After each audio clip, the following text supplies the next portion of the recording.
Merhaba sevgili izleyicilerimiz. Yeni bir programla sizinle birlikteyiz ve bugün programımıza konuk olacak kişi 18-19. yüzyılda yaşamış Violet Jessop.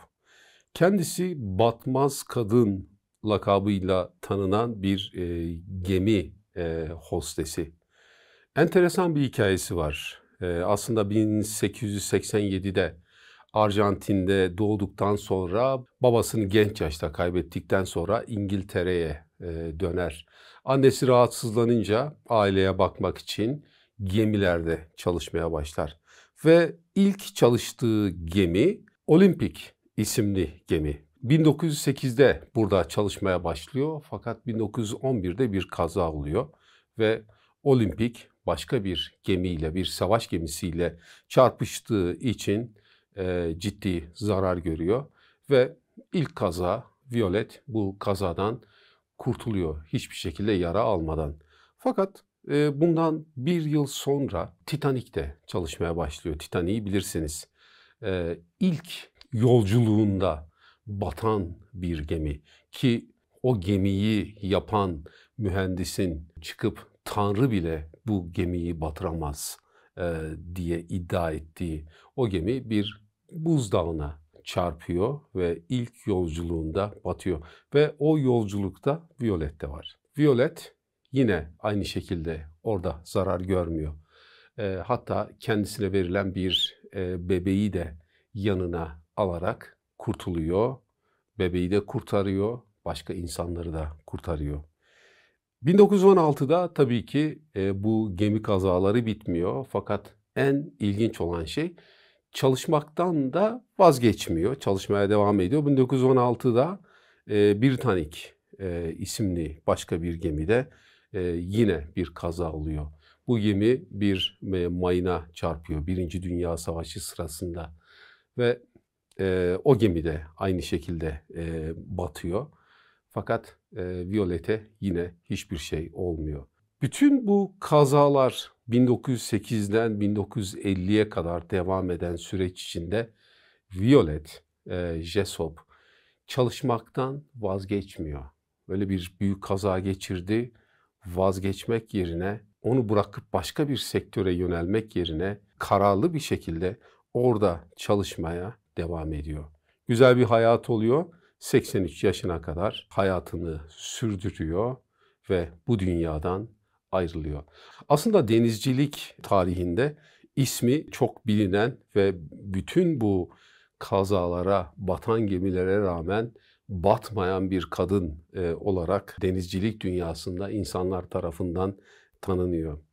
Ve bunun gibi aslında biz tarihe baktığımız zaman, günümüze baktığımız zaman birçok zorlukla karşılaşan, birçok şeyini kaybeden ama ayakta kalan insanların hikayelerini duyarız. Her birinizin etrafında bu hikayenin ana kahramanı olan insanlardan mutlaka vardır. Aslında Hristiyan dünyasında kutsal kitap metinlerine baktığımızda ilk ortaya çıkan mücadele hikayesi Eyüp'ün hikayesidir. Aslında sadece o değil, İsa'nın öğrencileri ve kutsal kitapta adı geçen herkesin zorlu bir hayatı vardır. Çünkü Tanrı'yı seçmek ve Tanrı'yla birlikte doğru bildiğin yolda yürümek fedakarlık ister. Seçimlerinizi ona göre yapmanızı gerektirir. Ona göre karar almanızı gerektirir ve vazgeçmemenizi gerektirir.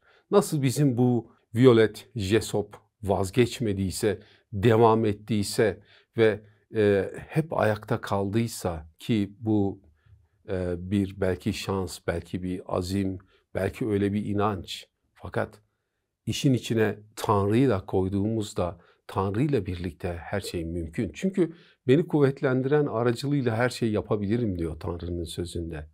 Ve biz bugün hayatımızda birçok zorlukla karşılaşabiliriz. Birçok terslikle karşı karşıya gelebiliriz ve birçok şeyimizi kaybedebiliriz. İflas etmiş olabiliriz. Ailemizden bazı bireyleri yitirmiş olabiliriz. hayatımızı değiştirmek zorunda kalabiliriz. Bazı hastalıklarla mücadele etmek zorunda kalabiliriz. Birçok şeyle karşılaşabiliriz. Ama hayat mücadele etmeye değer.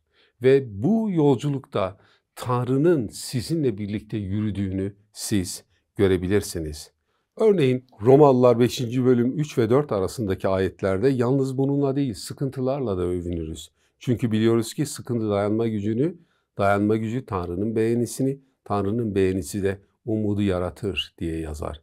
Filipliler 4.7'de o zaman Tanrı'nın her kavrayışı aşan esenliği Mesih İsa aracılığıyla yüreklerinizi ve düşüncelerinizi koruyacaktır. Yine 1. Selanikliler 5.18'de her durumda şükredin çünkü Tanrı'nın Mesih İsa'da sizin için istediği budur. Biz bu hayatı keyifle yaşayabiliriz. Biz bu hayatın başrolünü oynayabiliriz. Ana karakter olabiliriz. Bir kurban ya da başına ne gelirse onu çekmek zorunda olan pasif birisi değil ama hayatımızı yönlendirebiliriz. Çünkü burada neyi bağlarsak gökyüzünde bağlanacak. Burada neyi çözersek gökyüzünde çözülecek. Dolayısıyla hayatımız bizim elimizde. Tanrı ile birlikte bu hayatı dolu dolu, keyifli, maceralı, başarılı, üretken ve mutlu bir şekilde sürdürebiliriz. Ve siz de kendi hayatınızın iplerini Tanrı'nın yardımıyla elinize alabilirsiniz. Tanrı sizi bereketlesin, sizinle birlikte olsun ve hayatını kendi sözüyle, ruhuyla, armağanlarıyla doldursun. Esen kalın.